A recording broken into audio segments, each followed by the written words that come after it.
do not give a if white people go extinct. And the reason why is because I'm not a white supremacist. I don't think that white skin is inherently better because I'm not a idiot. I get so many messages like this, like, oh my God, like you don't care about the white man, like white men are so oppressed and you don't care if we go extinct. I don't care. If we as white women truly want to see an end to the patriarchy, if we as leftists and environmentalists truly want to protect vulnerable people in the planet and bring down capitalism, we cannot do those things without examining how our white supremacy sabotages those other efforts and start deconstructing. I can't say that I spend a lot of time hanging around racist white people, but I will say this: they will always find a way to make themselves out to be the victim. No more deflecting, no more blaming everything on everybody else.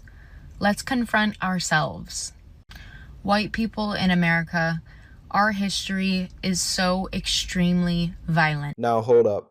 Did I just hear white women finally saying the quiet part out loud?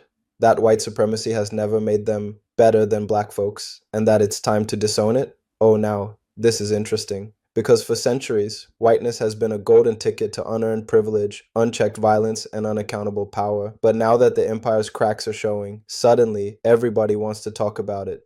Well, guess what, ladies and gentlemen, on Black News 360, Gweja, we don't whisper about it, we expose it. Across social media, a new wave of white women, teachers, activists, and even former racists are confessing something most of us have known all along: that white supremacy isn't just evil toward black people, it's toxic to white people too. I do not give a if white people go extinct. And the reason why is because I'm not a white supremacist. I don't think that white skin is inherently better because I'm not a idiot. I get so many messages like this, like, oh my God, like you don't care about the white man, like white men are so oppressed and you don't care if we go extinct. I don't care. I don't care. I have dated people of all races. That has never been a factor for me. What is a factor is the person's vibe and personality. Most of the white men that I've encountered have been incredibly repulsive, racist, or disgusting, especially in small towns. It's not important to me to marry a white man to pass on my white genes. If I choose to have children and I have children with somebody with brown or black skin, the kid will still look like me. They will all share all of my same features. So honestly, I would probably be more upset about coffee going extinct than white people. I don't give a And it's not that I don't like the color of my skin. I love the way I look. I think I'm really cutie and just, I love my life. But I don't take pride in being white. There is a difference between self-love and white supremacy. I'm not a white supremacist, period. You know, it's great to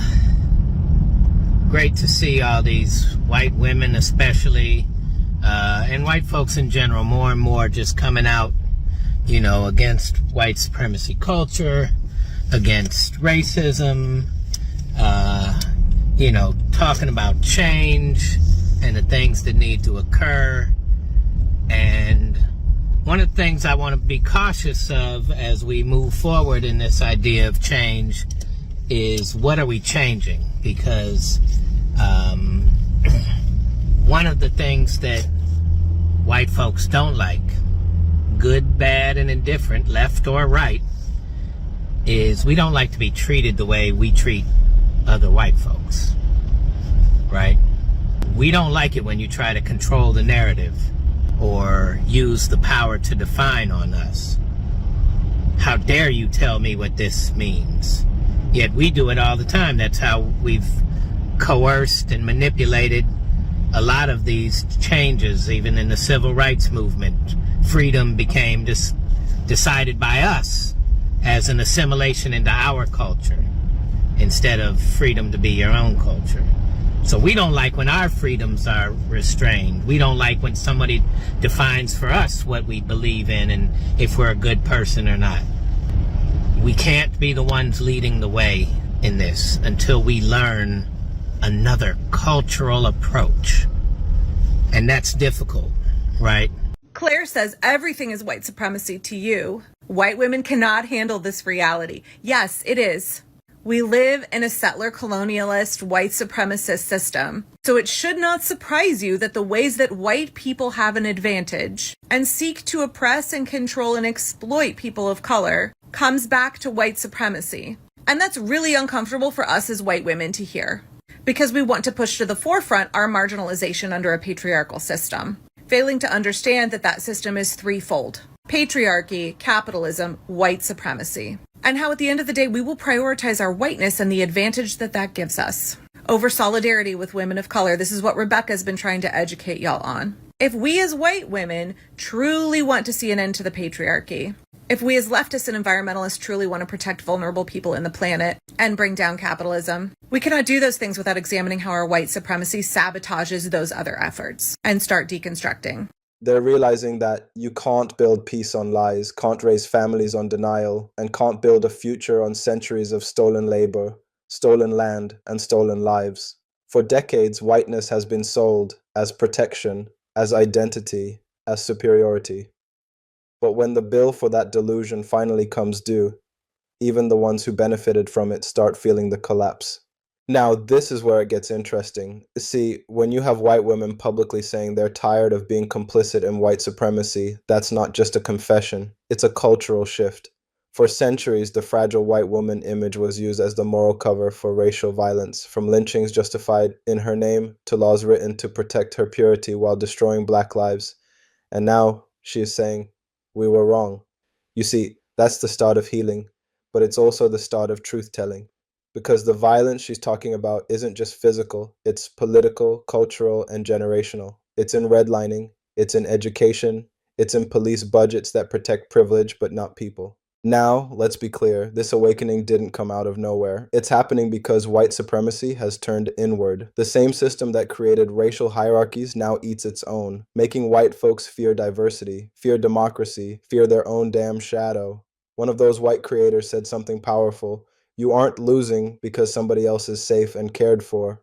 Let that marinate, because that's exactly how supremacy tricks people. It convinces them that equality is theft, that fairness is oppression, that justice is a threat. But what's really new here is the rise of white radical accountability.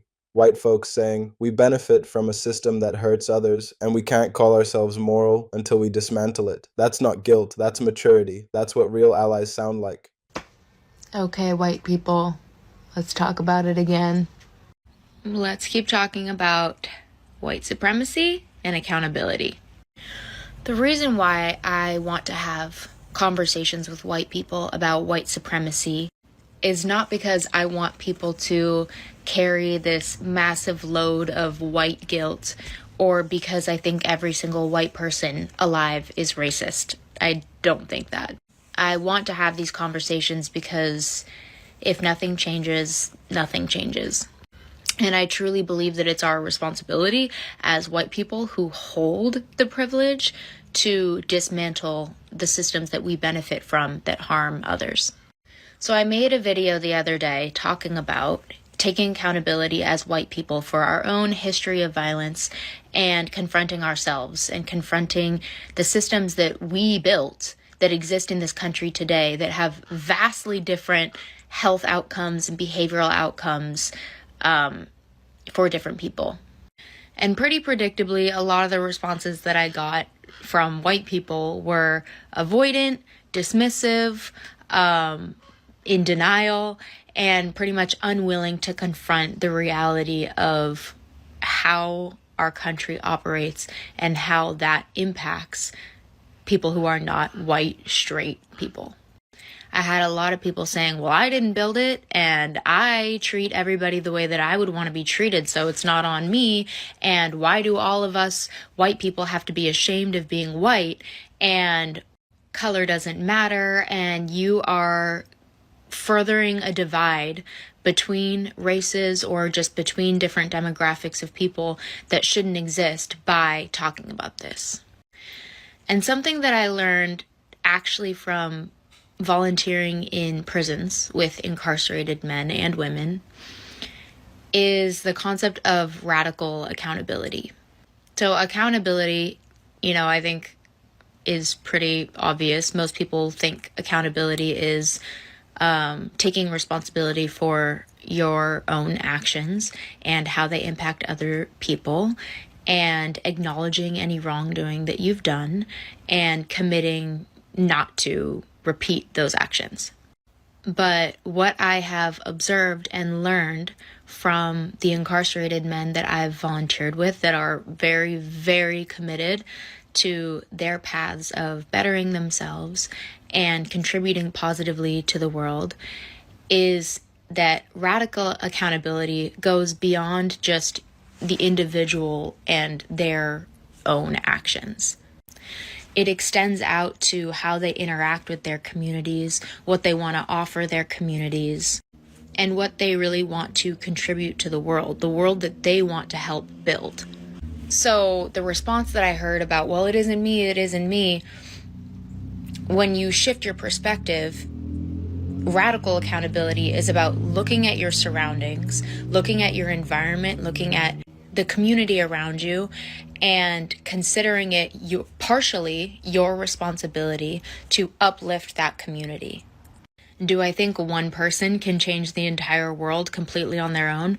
No, but I think if a lot of us embraced the idea of radical accountability and looked out into our communities and decided to take on the perspective that our communities are our responsibility and the health and happiness and stability of our communities is our responsibility, then I think our world would look a lot different than it does. So in speaking with white people, that is the point of confronting each other and ourselves about whiteness, about white supremacy, about white violence, because there's no way to deny it. It's undeniable that white supremacy exists and is alive and thriving in this country. Trey Reed was found hanging from a tree, and his case was immediately dismissed as suicide. Second autopsy, and we're hearing a very different story, which is completely unsurprising. ICE agents walking around, shoving people to the floor, separating families, brutalizing people, brown people, vast majority of the time, without repercussions, without consequences, without even having to show their faces or their names. So, white people, when we think about the culture of white supremacy, white violence, and the history of that and how it persists today, culturally, the fact that you just exist as a white person means that you are contributing to the culture of whiteness somehow. Just like every single person on planet Earth contributes to the culture that exists in their communities. Your existence contributes to some sort of dynamics that exist in this world. You could be contributing aggressive, intense racism, using slurs, degrading people, making people's lives hard, demonizing people. You could be contributing to that culture by engaging in it. You could be fighting hard with your activism against that culture and trying to use your voice for good, trying to donate your money, your time, your energy, picking up books and reading, listening to conversations with people that don't look like you, did not grow up like you, and have insight that is really important for you to learn. Or you could be in denial and just ignoring everything. You could be afraid and avoidant. You could live your life without going anywhere near this subject matter because that's more comfortable and that's easier. But that also is contributing to a culture and a dynamic. So no matter what you're choosing to do, no matter how you exist, you are contributing to the dynamics that exist in the world in one way or the other. And the question is, how do you want to contribute? Who do you want to be? Racism and bigotry isn't just about using slurs or dehumanizing people to their face. It's about the systems that exist in this country that make some people's lives better and that benefit some people, but harm others. So white people, it's important for us to talk about white supremacy and to educate ourselves about how the systems in our country operate and the outcomes that people face as a direct result of how these systems operate. Nothing changes if nothing changes, and I hope lots of people are having these conversations. I hear it sometimes, but I don't hear it enough, and I want to be somebody that engages in these conversations. I think it's so important now more than ever for us to be using our voices and to be finding ways to connect and communicate about how our country actually runs, the reality of life for people in this country, and how do we contribute to that, and what is our responsibility. And I think we all have a responsibility to each other to make this place safer, because if what everybody says that they want is safety, but your neighbor is constantly unsafe, you are not safe. Safety is about the stability of a community. It's about how we treat each other. It's about what we offer each other. It's about generosity. It's about humanizing each other. It's about seeing the needs that people have, the very real, intense needs that people have, and deciding that it is our responsibility to meet those needs, to get people on stable ground so that all of us can experience safety and stability. Nobody will ever be able to convince me that we are going to reach a state of harmony and safety and kindness and generosity and equality in this country if we don't take accountability, address each other, confront ourselves, and decide that all of us have a responsibility to create the world that we want to live in. It isn't productive to just continue blaming generations past for all of our issues and remaining in denial about what still exists today. So white people, let's keep talking about it. Love you. I can't say that I spend a lot of time hanging around racist white people, but I will say this. They will always find a way to make themselves out to be the victim. I had this one coworker in the past. Let's just say her name was Barbara. Okay, Barbara's this middle-aged white woman who has some racist views. One day, we've got a new girl. She's serving a table. It's full of like 8 Karens who are doing way too much. Basically, they just want to get their food for free. So they're sending everything back after they've already eaten half of it and saying like, oh, this was terrible. I didn't like this. I didn't like that, blah, blah, blah. Anyway, I felt so bad for the new girl because she's like on the verge of tears. Like she is so flustered. These Karens are being so rude, so mean for no reason. Well, they would just want to get their food for free. I said something like, man, I hope that new girl doesn't think this is what all of our customers are like, because they are not like that. Usually they're really nice. And this is like a one-off situation. And this is like her 3rd day at work and she's having to deal with this. I feel so bad. Barbara looks at me and goes, well, you know why that is.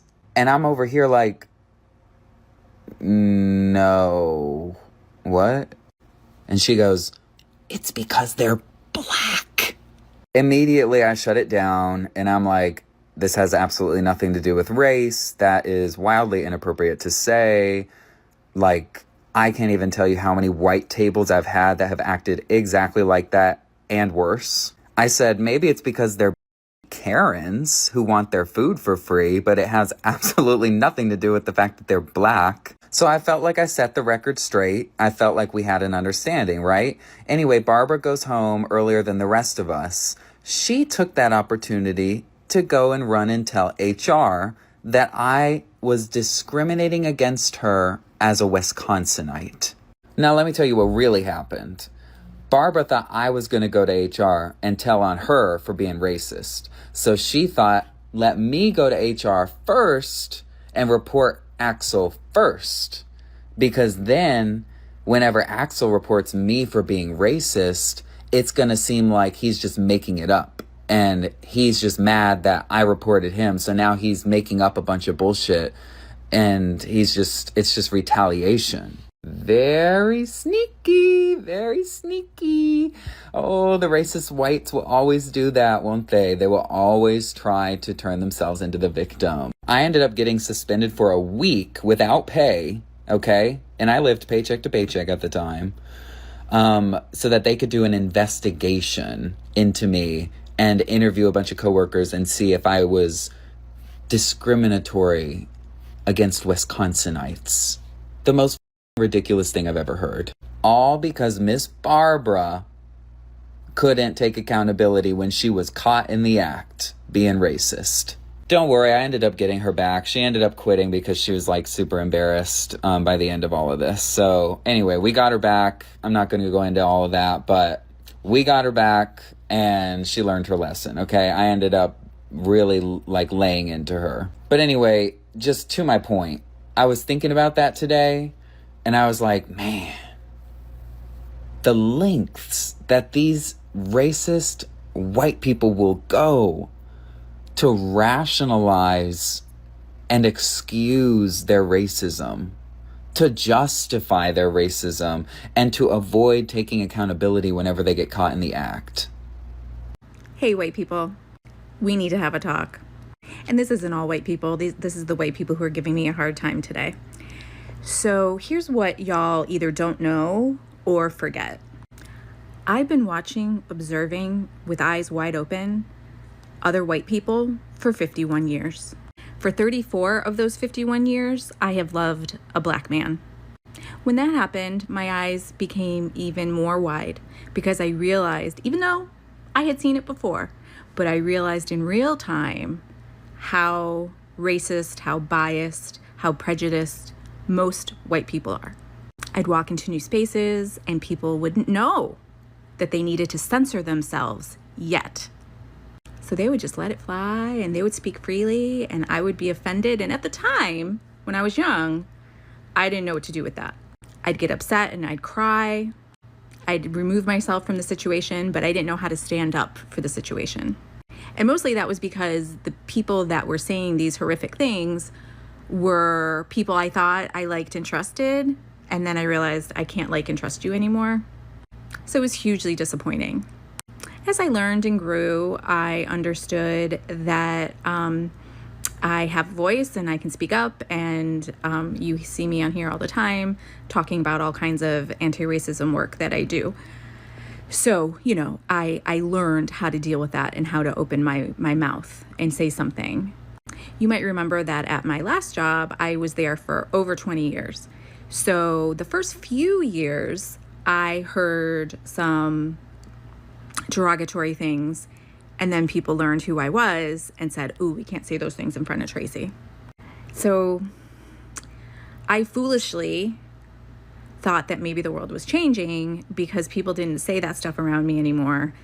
I mean, I know realistically, when I think about it, I knew they were censoring themselves, but I guess I just enjoyed being in those spaces where people either truly didn't have terrible views and racial biases, or they knew enough not to say it in front of me. But then fast forward and I start a new job where, I was last year at a new school, and it starts all over again. And this time though, because I have my voice, I can say something and I can help educate, and I can say, hey, I know, you may not have had bad intent with that comment, but let me tell you what you just said. So I appreciate y'all telling me that ghetto is a fine word and that there's nothing wrong with saying it, and then you're calling me the racist for thinking there's something wrong with it. But I live and breathe in this world that we're in, and it's a derogatory term. So let me tell you that I don't want to hear it. So if you're on me, please don't use it, particularly as an adjective to call somebody or something ghetto. Although, why would you want to describe the place where you live? And that I have all these people, I'm white and I grew up in the ghetto. Okay, do you want a sticker or a sash or something? I don't really know what your point is. They're saying that minorities will want to get even with white people once white people become a racial minority here in the United States. Here's the thing that white people don't understand. All non-white people want is to be left alone. So as the white population starts to go down and other populations start to rise, again, non-white communities want to be left alone. It's not about retribution. It's not about vengeance. All of that would have happened a long time ago. It's about leave me alone and let me live my life. But white people have this great fear of what not being in power will mean for them. And who are they? Who am I as a white person? If I am not in power, if I am not the oppressor, if I am not the one making all of the rules, and having everyone do things my way, that's the fear. Christian nationalism is just white supremacy cosplaying as a Bible study. And I talk about Christian nationalism a lot and how I think it's the biggest threat to our democracy right now. And I want everybody to know that Christian nationalists do not care about your freedoms and they do not care about human rights. And if you know about the history of white evangelical Christian nationalists, you would understand why that's the case. I don't think a lot of people realize that the reason a lot of private Christian schools started popping up is because of the desegregation of public schools. They didn't like that so much that they decided to build up their own private Christian schools and not accept Black students in the name of religious freedom. The founder of Liberty University actually made a school like this, Jerry Falwell Jr., and he would preach sermons about how God wants segregation. Bob Jones University also did this. They banned Black students, and then after they started allowing Black students, they banned interracial relationships and dating. And the only reason they went back on that is because the IRS was saying they could no longer be tax exempt if they were going to continue to discriminate. So they didn't go back on this because they changed their mind. It was only because they were no longer tax exempt.